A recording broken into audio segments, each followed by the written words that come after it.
হিন্দু শব্দটাই তো সেদিনকার। হিন্দু আবার কোত্থেকে এলো?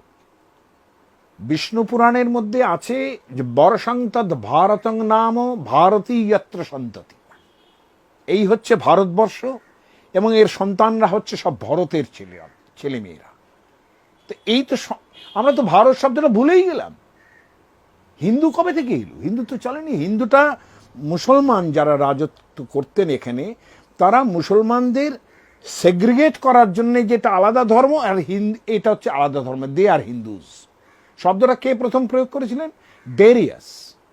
তিনি যখন সিন্ধু নদীর ওই অঞ্চলটা দখল করেছিলেন তখন তিনি বলেছেন হিন্দু। এবং সেটা কি গ্রিক ভাষায়, আমাদের দন্তস্ব তালব্যস্য অনেক জায়গাতেই গ্রিক ভাষাতে দন্ত হয়, যেমন হেপ্টা, সপ্ত হেপ্টা, হ্যাঁ, শতম হান্ড। হয়তো সেরকমভাবে সিন্ধুর ওই যে অঞ্চলটা, এই অঞ্চলটাকে তিনি ডেরিয়াস বলেছিলেন যে দের আর হিন্দুজ। তাহলে হিন্দুজ অথবা ইন্দুজ, ইন্দুও হয়, ইন্ডিয়ান কথাটা অনেক ভালো সেই দিক থেকে। কিন্তু এই যে হিন্দু শব্দটা তো চাপা পড়েছিল। আলেকজান্ডারের আগে যে শব্দ ব্যবহার হয়েছে সেই শব্দ তো চাপা পড়েছিল। মহাভারত, রামায়ণ, পুরাণ, একটা কোনো জায়গায় আপনি হিন্দু শব্দটা দেখাতে পারবেন না, নো হায়ার। কিন্তু ভারত তো দেখাতে পারবেন 100 বার, শতবার দেখাতে পারবেন, কিন্তু হিন্দু শব্দ তো কোথাও নেই। যদি এত বড় হিন্দু একটা ব্যাপার হতো তাহলে তো রামায়ণ, মহাভারত, পুরাণের মধ্যে কোথাও পেতাম শব্দটা। তাহলে কিসের সনাতন? হিন্দুটা কি সনাতন? মোটেই না। হিন্দু শব্দটা একেবারেই প্রচলিত হয়েছে মধ্যযুগীয় ভারতে মুসলমানদের সেগ্রিগেট করার জন্য, that the other religion is of the Hindu, এই নামকরণ হয়েছে। সনাতন শব্দটা মহাভারতের মধ্যেও অনেক জায়গায় আছে, এসো ধর্ম সনাতন। তাহলে এই যে সনাতন মানে একেবারে পুরাতন যে জিনিসটা, সেটা হচ্ছে সনাতন ধর্ম। এবং সেই সনাতন ধর্ম তাহলে বৈদিক বলতে হয়। একমাত্র বেদ সেটাই একমাত্র সনাতন ধর্ম হয়ে দাঁড়ায়। কারণ মহাভারতে যখন বলে যে এসো ধর্ম সনাতন, তাহলে বেদের যে মহাভারতের আগের যে যুগ, মহাভারতে এক কথাটা একবার নেই, অন্তত আমি বলতে পারি অন্তত পক্ষে 100 বার তো আছে এই শব্দটা। এবং তো মনুরব্রবীত, এই মনুরব্রবীত কিন্তু স্বয়ং এই মনুসংহিতাও নয়। এই মনু একেবারে আদি মনু, যার কথা মহাভারতে রেফার্ড হচ্ছে, তাই না? এখন ঠিক সেই রকম ভাবেই এসো ধর্ম সনাতনে যখন মহাভারতে অন্তত 100 বারের ওপরে ব্যবহৃত হয়েছে এই যে শব্দ, সেখানে অবধারিতভাবে সেটা বৈদিক এবং উপনিষদিক ধর্মের কথা বলবে, যেটা এসো ধর্ম সনাতন। তাহলে এখন যারা বলছেন লব্জ যে আমরা সনাতনী মতে চলি, তারা কি বৈদিক ধর্ম পালন করছে? হ্যাঁ, তা তো নয়।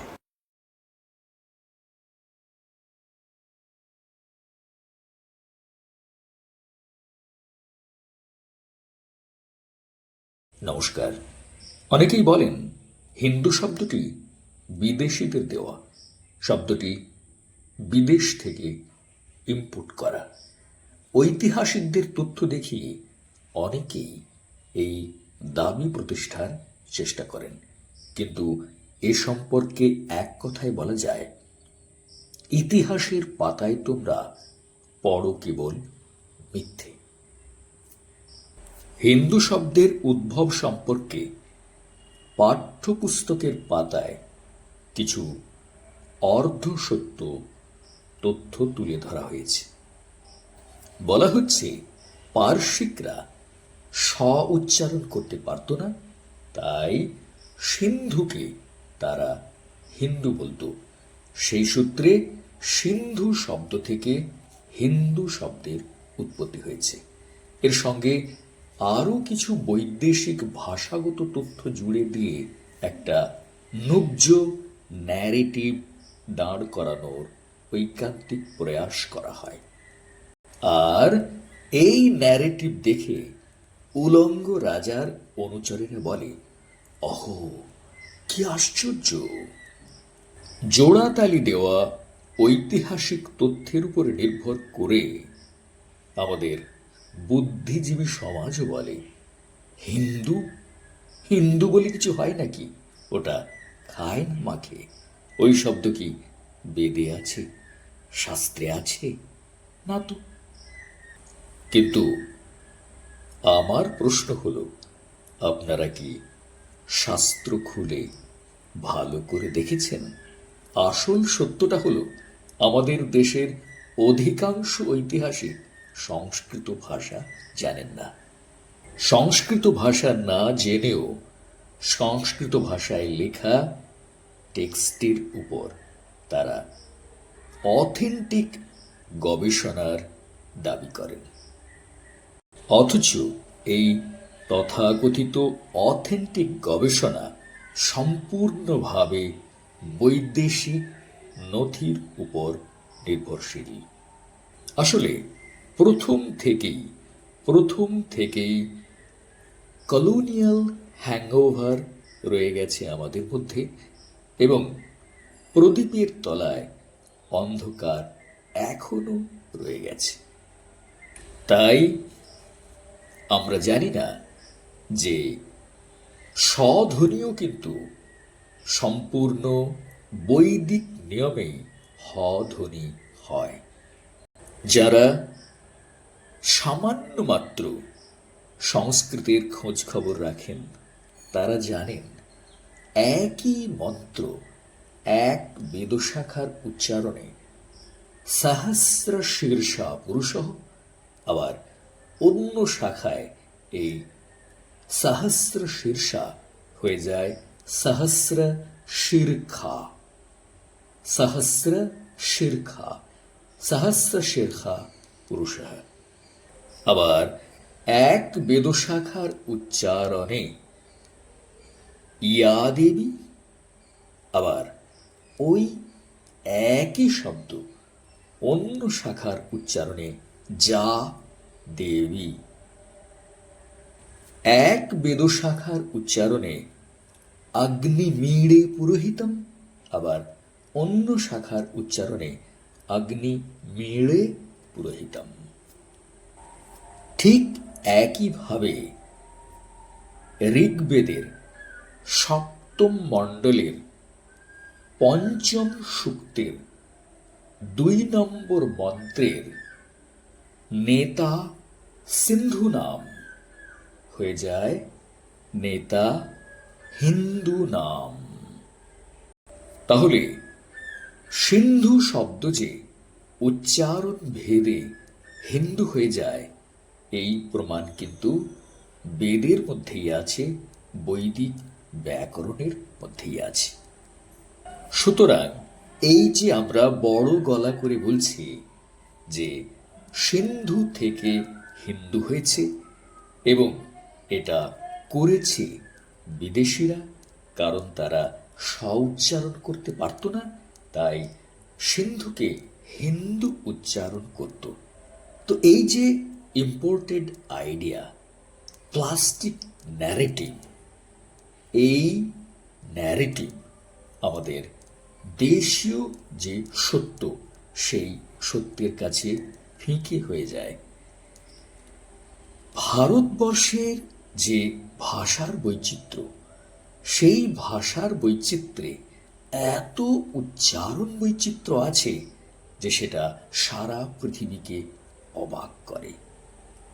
তো এই যে বলছি, পারসিকরা স্ব-উচ্চারণ করতে পারত না, হতে পারে, কিন্তু এটা তাদের উচ্চারণগত অক্ষমতা। ভারত তীর্থে এই অক্ষমতা ছিল না, কিন্তু ভ্যারাইটি ছিল, বৈচিত্র্য ছিল। তাই এখানে দন্তস্বকে ভালো করে উচ্চারণের মানুষও ছিল, এবং তার ভ্যারিয়েশনে সেই শকে হ করে উচ্চারণের অন্য বৈচিত্র্যযুক্ত মানুষও ছিল। তাহলে যারা বলছেন যে হিন্দু শব্দ বেদে নেই, শাস্ত্রে নেই, এটি ইম্পোর্টেড এবং এটি বিদেশিদের দেওয়া, এটি সম্পূর্ণ ভুল ন্যারেটিভ। ভারতবর্ষে সিন্ধু শব্দও ছিল এবং হিন্দু শব্দও ছিল। আরও একবার প্রমাণটি বলছি। ঋগ্বেদের সপ্তম মণ্ডলের পঞ্চম সূক্তের 2 নম্বর মন্ত্র, নেতা সিন্ধু নাম, উচ্চারণ ভেদে নেতা হিন্দু নাম। এবং এই যে উচ্চারণের ভ্যারিয়েশন, এটি সম্পূর্ণ বৈদিক ব্যাকরণ সম্মত। অথর্ববেদের হরিতো না রাহ্যাম এই মন্ত্রের ব্যাখ্যায় নিঘণ্টু বলছে সারিতো হরিতো ভবন্তি, তার মানে স্বধ্বনি হয়ে যায় হ ধ্বনি। কিভাবে? উচ্চারণ ভেদে। এবং এই যে উচ্চারণ ভেদ, ধ্বনির উচ্চারণের যে ভেদ, এই ভেদ সম্পূর্ণ ব্যাকরণ সম্মত। তাহলে সরিতো হরিতো ভবন্তি এই সূত্রটি যখন নিঘণ্টুর মধ্যে রয়েছে, তাহলে শুধুমাত্র সিন্ধু থেকেই হিন্দু হয়েছে, এই যুক্তি আদৌ টিকছে কি? এবং এই যে হিন্দু শব্দ, এর উদ্ভবকে পার্শ্বিকদের সঙ্গে, বৈদেশিকদের সঙ্গে জুড়ে দেওয়া হচ্ছে। এই ন্যারেটিভের সারবত্তা কতখানি? শুনলে অবাক হবে, হিন্দু শব্দটি আমাদের সংস্কৃত ভাষার প্রধান অভিধানগুলিতেও রয়েছে শব্দ কল্পদ্রুমে, রয়েছে মেদিনী কোষে, রয়েছে রামকোষে এবং রয়েছে অদ্ভুত কোষে। তাই হিন্দু শব্দটি কোনোভাবেই বহিরাগত নয়, ইম্পোর্ট করা নয়, এটি সম্পূর্ণ ইন্ডিজেনিয়াস দেশি শব্দ, বৈদিক শব্দ এবং শাস্ত্রীয় শব্দ। আপনাদের দেখাবো একটি প্রমাণ। প্রথম প্রমাণ, ঋগ্বেদের সপ্তম মণ্ডলের পঞ্চম সূক্তের 2 নম্বর মন্ত্রের একটি শব্দ, নেতা হিন্দু নাম। নেতা হিন্দু নাম। আর প্রাচীন শব্দকোষ মেদিনী কোষের মধ্যে রয়েছে হিন্দু শব্দটি। সেখানে রয়েছে হিন্দু, হিন্দুশ্চ হিন্দবঃ, হিন্দু, হিন্দুশ্চ হিন্দবঃ, রয়েছে মেদিনী কোষের মধ্যে। এবার দেখুন শব্দ কল্পদ্রুমের প্রমাণ। শব্দ কল্পদ্রুমে স্পষ্ট ভাষায় লেখা রয়েছে হীনম দুষ্যতি ইতি হিন্দুঃ, যারা হীনতাকে ঘৃণা করে, হীনতাকে দমন করে, তারাই হিন্দু। যারা হীনতাকে পিছনে ফেলে সদর্থক, ইতিবাচক এবং গঠনমূলক উৎকর্ষের দিকে এগিয়ে চলে, তারাই হিন্দু। এবং উপনিষদের মধ্যে বলা হয়েছে असतो मा सद्गमय तमसो मा ज्योतिर्गमय, যারা অন্ধকার পথ ত্যাগ করে আলোর দিকে এগিয়ে চলে, তারাই হিন্দু, তারাই সনাতনী।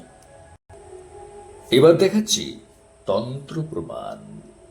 মেরুতন্ত্রের মধ্যে বলা হচ্ছে হিন্দু ধর্মে প্রলপ্তারো, হিন্দু ধর্মে প্রলপ্তারো জায়ন্তে চক্রবর্তিনঃ হীনম চ দূষয়ত্যেব হিন্দু ঋত্যুচ্যতে প্রিয়ে। একই কথা মেরুতন্ত্রের মধ্যে বলা হচ্ছে যে হীনতাকে যারা হীন মনে করে, হীনতাকে পিছনে ফেলে যারা উৎকর্ষের আলো ধরতে চায় তারাই হিন্দু। হিন্দু ধর্মে প্রলুপ্তারো জায়ন্তে চক্রবর্তিনঃ হিনম চ দোষয়ত্যেব হিন্দুরিত্যুচ্যতে প্রিয়ে। ভগবান শঙ্কর ভগবতীকে এই কথা বলছেন। অতএব হিন্দু শব্দ সম্পূর্ণভাবে সনাতনী শব্দ এবং শাস্ত্রীয় সর্বসম্মত শব্দ। হিন্দু শব্দ রয়েছে কালিকা পুরাণের মধ্যেও।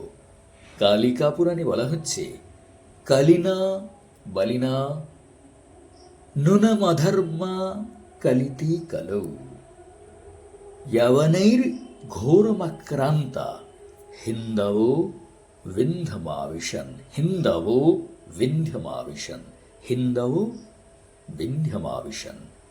কালিকা পুরাণও হিন্দু শব্দের উল্লেখ করছে।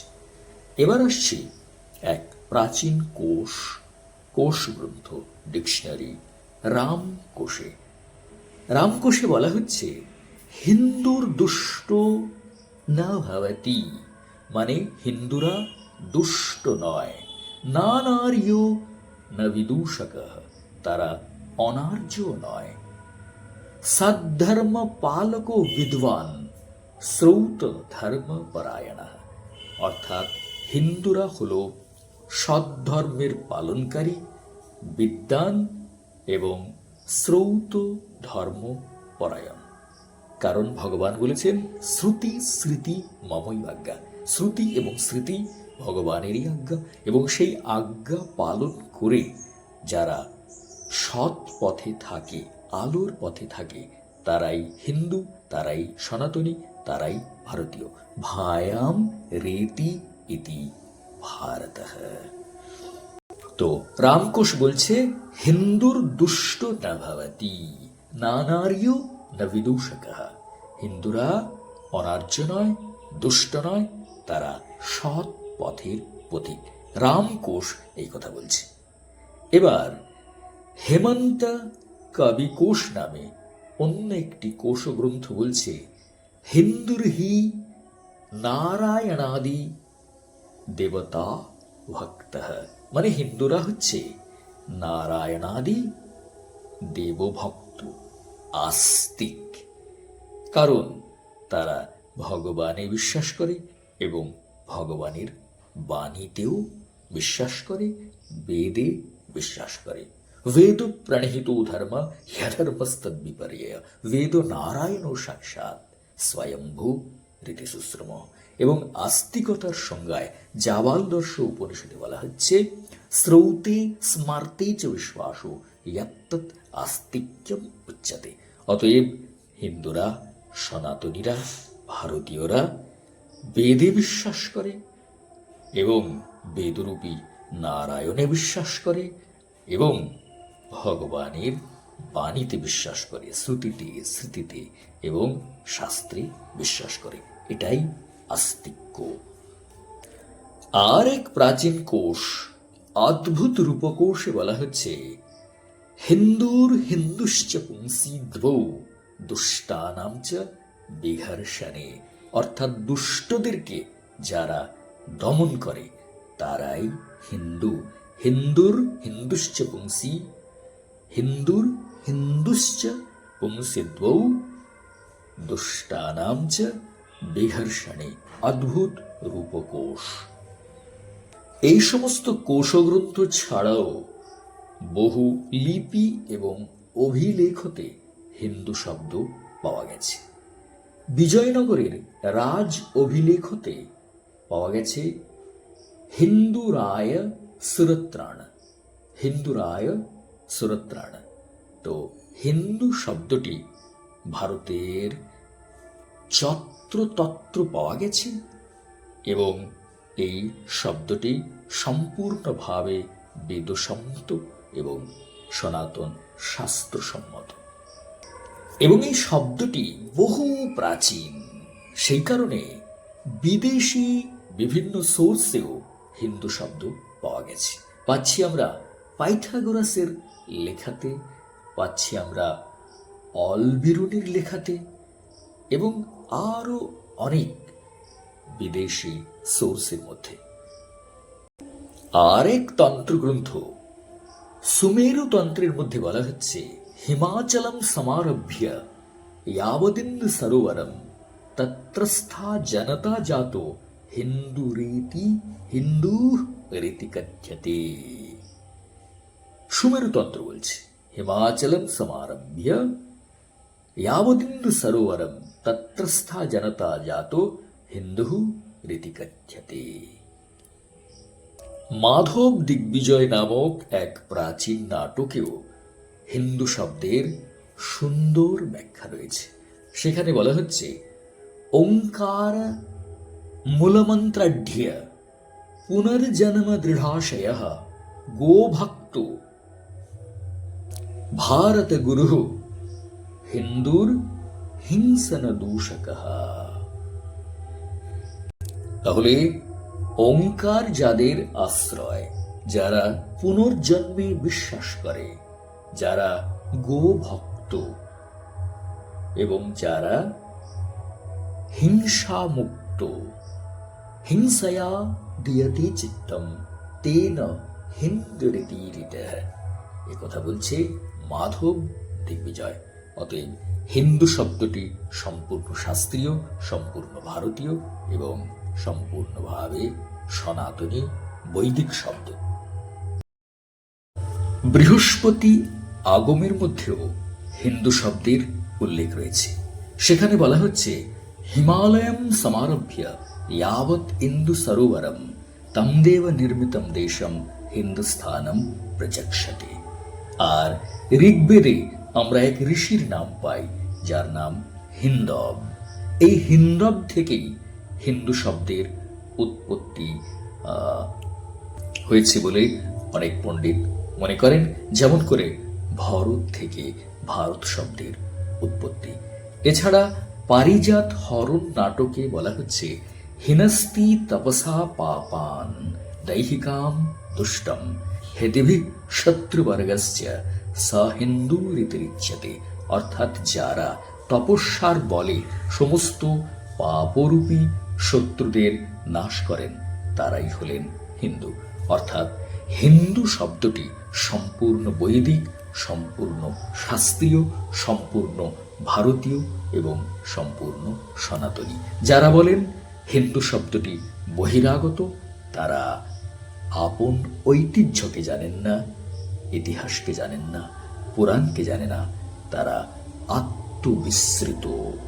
নারায়ণ নারায়ণ।